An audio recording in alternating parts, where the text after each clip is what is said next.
Myself Yasmin Banu. Today we start 7th standard English subject. How are you children? I hope you are all fine. Okay, today we start our new lesson, Unit 1, Healthy Life. The author of this lesson, Pedro Pablo Sacristan. Okay children, we continue this. Before you read, outline listening text. Okay, in this lesson, we talk about healthy life. The theme of the lesson is health. Health means, in Kannada, health means arogya. Okay children, see this heading. A morning walk. A morning walk means ಮುಂಜಾನೆಯ ನಡಿಗೆ.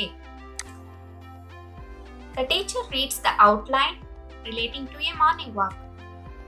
ನಾನು ನಿಮಗೆ morning walk ಬಗ್ಗೆ ಕೆಲವೊಂದು ಚಿತ್ರಗಳನ್ನು ತೋರಿಸ್ತಾ ಇದ್ದೀನಿ. I show some pictures to you about the morning walk. Okay children? Okay, see these pictures. What is this? This is somebody is wake up in the morning. Next picture.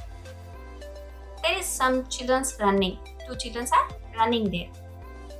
And third one is a man walking on the road in morning. Some farmers are working in the field. Next slide, next picture is a bird is chirping. Okay, in the next picture, some people doing exercise. See this picture. What would you see? There is a sunrise. What means sunrise? Sunrise means Suryodaya. See, the sun is rises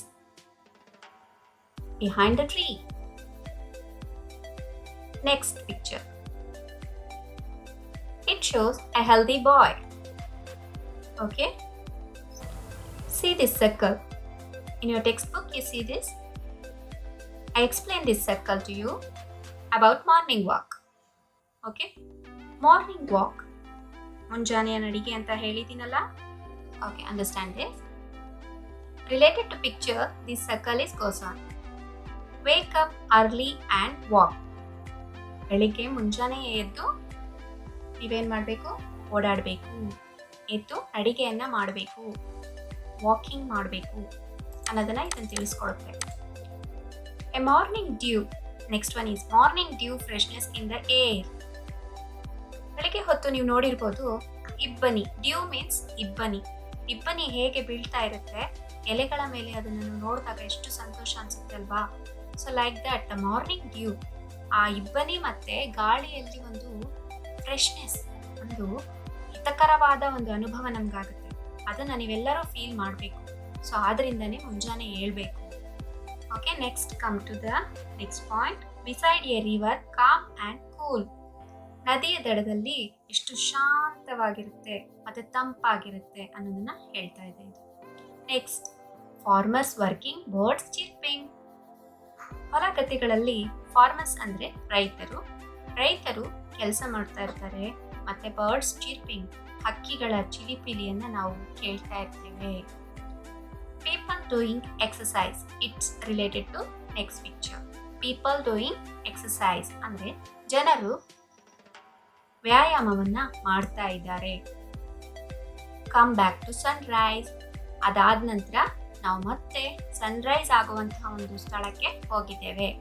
okay, keep healthy this way ಅಂದರೆ ನಾವು ಇದನ್ನೆಲ್ಲ follow up ಮಾಡ್ತಾ ಬಂದಾಗ ನಮ್ಮನ್ನು ನಾವು ಹೆಲ್ದಿಯಾಗಿ ಇಟ್ಕೋಬಹುದು. Healthy means ಆರೋಗ್ಯ. ನಾವು ನಮ್ಮನ್ನು ಆರೋಗ್ಯಯುತರನ್ನಾಗಿ ಮಾಡ್ಕೋಬಹುದು. Okay children, did you understand this circle? I hope you understand.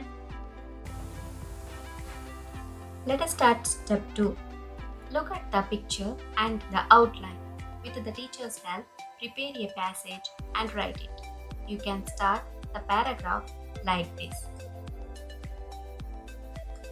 I get up early in the morning. My friend Richard meets me. We go out for a walk. It is related to a circle which is shows in the first earlier page. Okay, with the help of your parents, you make it in your home. I make it for you here. Okay, we feel the freshness in the air. The morning dew looks like a pearl on the plant's leaf. When we reach the river, beside the river is very calm and cool. We also see the farmers working in their fields and birds chirping. It is melodious to hear, and we see the people doing exercise. Exercise sharpens the mind and helps us healthy. Keep us healthy. After this, we come back to Sunrise Place. It is very beautiful to see. Like this, we'll live a healthy life. ಈಗ ಇದನ್ನ ನಾನು ನಿಮಗೆ ಕನ್ನಡದಲ್ಲಿ ಹೇಳ್ತೇನೆ. I get up early in the morning. ನಾನು ಮುಂಜಾನೆಯೇ ಬೆಳಗಿನ ಜಾವ ಎದ್ದೆ. My friend Richard meets me. ನನ್ನ ಫ್ರೆಂಡ್ ರಿಚರ್ಡ್ ನನ್ನನ್ನು ಭೇಟಿಯಾದ. We go out for a walk. ನಾವು ಒಂದು ಮುಂಜಾನೆಯ ನಡಿಗೆಗೆ ಹೊರಟೆವು. We feel the freshness in the air. ನಾವು ಒಂದು ಹಿತಕರವಾದ ಆಹ್ಲಾದಕರವಾದ ವಾಯುವಿನ ಅನುಭವವನ್ನು ಪಡ್ಕೊಂಡ್ವಿ. The morning dew looks like a pearl on the plant's leaf. ಮುಂಜಾನೆಯ ಇಬ್ಬನಿ ಎಲೆಗಳ ಮೇಲೆ ಒಂದು ಮುತ್ತಿನ ರೀತಿಯಲ್ಲಿ ಕಾಣಿಸ್ತಾ ಇತ್ತು. When we reach the river, beside the river, it is very calm and cool. ಅದು ನಾವು ನದಿಯ ದಡದಲ್ಲಿ ಹೋದಾಗ ಅಲ್ಲಿನ ವಾತಾವರಣ ಹೇಗಿತ್ತು, ತುಂಬಾ ಶಾಂತ ಹಾಗೂ ತಂಪಾಗಿತ್ತು. We also see the farmers working in their fields. The birds are chirping. ಹಾಗೆ ಮುಂದುವರಿತಾ ಹೋದ್ವಿ.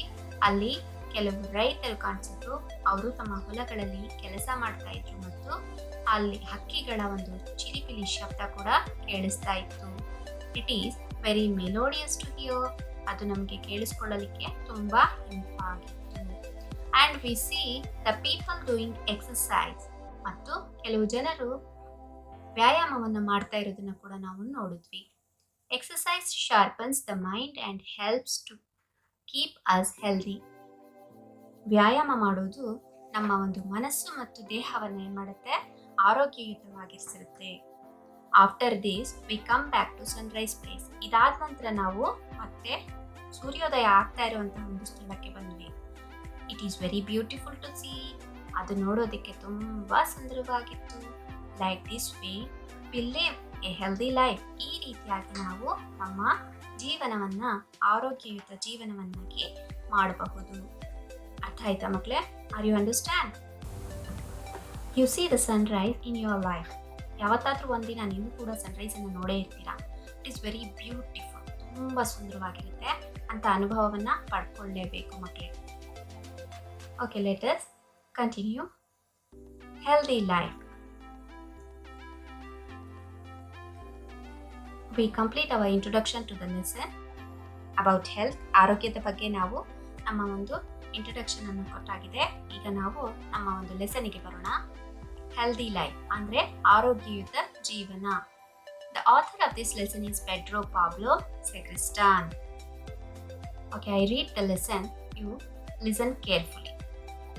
Many years ago, everyone was strong and healthy. They ate varieties of food and loved fruits and vegetables. They took daily exercises and enjoyed walking, running, playing, and leaping about. The earth was the healthiest place you could imagine, and it was clear that both adults and children were full of joy and were in good moods. Many years ago ಅಂದರೆ ಬಹಳ ವರ್ಷಗಳ ಹಿಂದೆ every one was strong and healthy. ಎಲ್ಲರೂ ಕೂಡ ತುಂಬ strong ಮತ್ತು ಹೆಲ್ದಿಯಾಗಿರ್ತಿದ್ರು. ಅಂದರೆ strong ಅಂದರೆ ಶಕ್ತಿಶಾಲಿ, ಹೆಲ್ದಿ ಮೀನ್ಸ್ ಆರೋಗ್ಯಯುತ. ಬಹಳ ಶಕ್ತಿಶಾಲಿಯಾಗಿರ್ತಿದ್ರು ಹಾಗೂ ಆರೋಗ್ಯಯುತವಾಗಿರ್ತಿದ್ರು. ಯಾಕೆ? Because they eight varieties of food. ಅವರು ವಿವಿಧ ರೀತಿಯ ಆಹಾರವನ್ನು ತಗೊಳ್ತಾ ಇದ್ರು. ಅಂತ ಆಹಾರಗಳಲ್ಲಿ ಆ ಶಕ್ತಿ ಇರ್ತಾ ಇತ್ತು. And loved fruits and vegetables. ಮತ್ತು ಅವರು ತುಂಬ ಹಣ್ಣುಗಳನ್ನ ಹಾಗೂ ತರಕಾರಿಗಳನ್ನ ಇಷ್ಟಪಡ್ತಾ ಇದ್ರು ಹಾಗೂ ಅದನ್ನ ಆಹಾರದಲ್ಲಿ ಸೇವಿಸ್ತಾ ಇದ್ರು. ಆದ್ರೆ ಇಂದಿನ ಮಕ್ಕಳು ನೀವೇನ್ ಮಾಡ್ತೀರಾ? ತರಕಾರಿ ಬೇಡ, ಫ್ರೂಟ್ಸ್ ಬೇಡ, I don't eat a vegetables you say. So ಆ ರೀತಿ ಮಾಡಬಾರ್ದು. ನೋಡಿದ್ರಾ? They took daily exercises and enjoyed walking, running, playing and leaping about. ಅದೇ ರೀತಿ ಇಂದಿನ ಕಾಲದಲ್ಲಿ ಜನರೆಲ್ಲ ಏನ್ ಮಾಡ್ತಾ ಇದ್ರು ಅಂದ್ರೆ ದಿನ ವ್ಯಾಯಾಮವನ್ನ ಮಾಡ್ತಾ ಇದ್ರು. And they enjoyed walking. ಹಾಗೇನೆ ಯಾವತ್ತೂ ಕೂಡ ಅವರು ಎಲ್ಲಿಗೆ ಹೋಗ್ಬೇಕಂದ್ರೂ ನಡ್ಕೊಂಡೇ ಹೋಗ್ತಾ ಇದ್ರು. ಆದ್ರೆ ಇವತ್ತು ಹಾಗೆ ಮಾಡ್ತಾ ಇದ್ದೀರಾ ನೀವು? No, everybody should take a vehicle. ಪ್ರತಿಯೊಬ್ರು ಕೂಡ ಇಂದು ಏನ್ ಮಾಡ್ತಾ ಇದ್ದಾರೆ? ವಾಹನವನ್ನ ಯೂಸ್ ಮಾಡ್ತಾ ಇದ್ದಾರೆ. ಸೊ ಎಲ್ಲಿಗೆ ಹೋಗ್ಬೇಕಂದ್ರೂ ಗಾಡಿ ಬಳಕೆ, ಕಾರನ್ನು ತಗೊಳ್ಳೋದು ಅಥವಾ ಕಾರಲ್ಲಿ ಹೋಗೋದು ಅಥವಾ ಆಟೋದಲ್ಲಿ ಹೋಗೋದು ಮಾಡ್ತಾ ಇದ್ದೀರಲ್ವಾ? ಸೊ ಹೀಗೆ ನಾವು ಮಾಡೋದ್ರಿಂದ ಏನಾಗುತ್ತೆ? ನಮ್ಮ ಆರೋಗ್ಯದ ಮೇಲೆ ಕೂಡ ಇದು ಪರಿಣಾಮ ಬೀರುತ್ತೆ. ಸೊ ಆದ್ರಿಂದ ಎಕ್ಸಸೈಸ್, ವ್ಯಾಯಾಮ ಮಾಡುವಂಥದ್ದು ಎಷ್ಟು ಇಂಪಾರ್ಟೆಂಟ್ ಅಲ್ವಾ? So it is very important to our health. Walking, running, playing and leaping about. ಹಾಗೇನೆ ಅವರು ಓಡೋದನ್ನ ಮತ್ತೆ ಆಟ ಆಡೋದನ್ನ ಹೆಚ್ಚಾಗಿ ಪ್ರಿಫರ್ ಮಾಡ್ತಾ ಇದ್ರು. The earth was the healthiest place you could imagine, and it was clear that both adults and children were full of joy and were in good moods. ನಮ್ಮ ಭೂಮಿ ಎಷ್ಟು ಸುಂದರವಾಗಿದೆ ಅಂದರೆ ತುಂಬ ಆರೋಗ್ಯವಾದಂತಹ ಸ್ಥಳ ಅಂದರೆ ನಮ್ಮ ಭೂಮಿನೇ. Because it was clear both. ಇದು ತುಂಬ ನಮ್ಮ ಒಂದು ವಾತಾವರಣ ಹೇಗಿದೆ ಭೂಮಿದು ಅಂದರೆ ಇದು ದೊಡ್ಡವರಿಗೆ ಮತ್ತು ಮಕ್ಕಳಿಗೆ ಕೂಡ ತುಂಬ ಒಂದು ಸಂತೋಷವನ್ನು ತಂದುಕೊಡುತ್ತೆ. ಮತ್ತು ಇಲ್ಲಿನ ವಾತಾವರಣದಲ್ಲಿ ನಾವು ಆರೋಗ್ಯಯುತವಾದಂತಹ ಒಂದು ಜೀವನವನ್ನು ಮಾಡಬಹುದು. ಅರ್ಥ ಆಯ್ತಾ ಮಕ್ಕಳೇ? We come to the next paragraph. All this made one of the witches furious. She suggested that all the witches should come together to prepare a potion. One who drinks it will lose the desire to live. So that night all the witches gathered in the forest. Okay ನೋಡಿ, witches ಅನ್ನೋದಕ್ಕೆ ಅರ್ಥ ತಿಳ್ಕೊಳ್ಳಿ. ಮಾಟಗಾತಿ ಅಥವಾ ಮಂತ್ರಗಾತಿ. ಇದನ್ನೆಲ್ಲ ನೋಡಿದಾಗ ಮೇಲಿನ ಒಂದು paragraph ಬಗ್ಗೆ ಹೇಳಿದ್ನಲ್ವಾ, ಅರ್ಥ ಬಗ್ಗೆ, ಭೂಮಿ ಹೇಗಿದೆ ಅಂತ. ಇಷ್ಟು ಸುಂದರವಾದಂತಹ ಭೂಮಿ. ಈ ಒಂದು ಭೂಮಿನಲ್ಲಿ ನಾವು ಇರೋದಕ್ಕೆ ಸಂತೋಷ ಪಡಬೇಕು ಹಾಗೂ ನಾವು ದೇವರಿಗೆ ಕೃತಜ್ಞತೆಯನ್ನ ಹೇಳಬೇಕು ಅಂತ ಹೇಳಬಹುದು. ಅಲ್ಲಿ ಕೆಲವು ಮಾಟಗಾತಿಯರು ಇದ್ರಂತೆ. ಮಾಟಗಾತಿಯರು ಅವ್ರೇನ್ ಮಾಡ್ತಾ ಇದ್ರು? All this made one of the witches furious. ಈ ಒಂದು ಎಲ್ಲ ಚಟುವಟಿಕೆಗಳನ್ನು ನೋಡಿದಂತಹ ಕೆಲವೊಂದು ಮಾಟಗಾರ್ತಿಯರು ಏನ್ ಮಾಡಿದ್ರು ಅಂದ್ರೆ ತುಂಬಾ ಒಂದು ರೀತಿಯಲ್ಲಿ ಕೋಪಗೊಂಡ್ರು. Angry, very angry, become very angry. She suggested that all the witches should come together and prepare a potion. ಆವಾಗ ಎಲ್ಲರೂ ಕೂಡ ಏನು ಮಾಡಿದ್ರು? ಒಂದು ಕಡೆ ಒಟ್ಟುಗೂಡೋಣ ಅಂತ ಹೇಳಿ ಡಿಸೈಡ್ ಮಾಡಿದ್ರು. And they suggested to make a potion, prepare a potion. ಒಂದು ಪೋಷನ್ ಅಂದರೆ ಒಂದು ರೀತಿಯ ಚಮತ್ಕಾರಿ ದ್ರವವನ್ನು ಮಾಡಬೇಕು ಅಂತ ಹೇಳಿ ಯೋಚನೆ ಮಾಡ್ತಾರೆ. One who drinks it would lose the desire to live. ಯಾರು ಈ ಒಂದು ದ್ರವವನ್ನು ಕುಡಿತಾರೋ ಅವರು ಈ ಭೂಮಿ ಮೇಲೆ ಬದುಕುವಂಥ ಇಚ್ಛಾಶಕ್ತಿಯನ್ನು ಕಳ್ಕೊಳ್ಳುವಂಥದ್ದು ಒಂದು ಚಮತ್ಕಾರಿ ದ್ರವವನ್ನು ಅವರು ಏನು ಮಾಡ್ತಾ ಇದ್ದಾರೆ? ತಯಾರು ಮಾಡ್ತಾ ಇದ್ದಾರೆ. So that night all the witches gathered in the forest. ಆದ್ರಿಂದ ಆ ದಿನ ರಾತ್ರಿ ಎಲ್ಲ ಮಾಟಗಾತಿಯರು ಒಂದು ಕಡೆ ಕಾಡಿನಲ್ಲಿ ಸೇರಿದ್ರು, ಒಟ್ಟುಗೂಡಿದ್ರು. Thank you children. Related to today's class, we have some meanings here. Words meanings in Kannada. A morning walk, ಮುಂಜಾನೆಯ ನಡಿಗೆ. Dew, ಇಬ್ಬನಿ. Air, ಗಾಳಿ, ವಾಯು. Farmers, ರೈತರು. Exercise, ವ್ಯಾಯಾಮ. Sunrise, ಸೂರ್ಯೋದಯ. River, ನದಿ.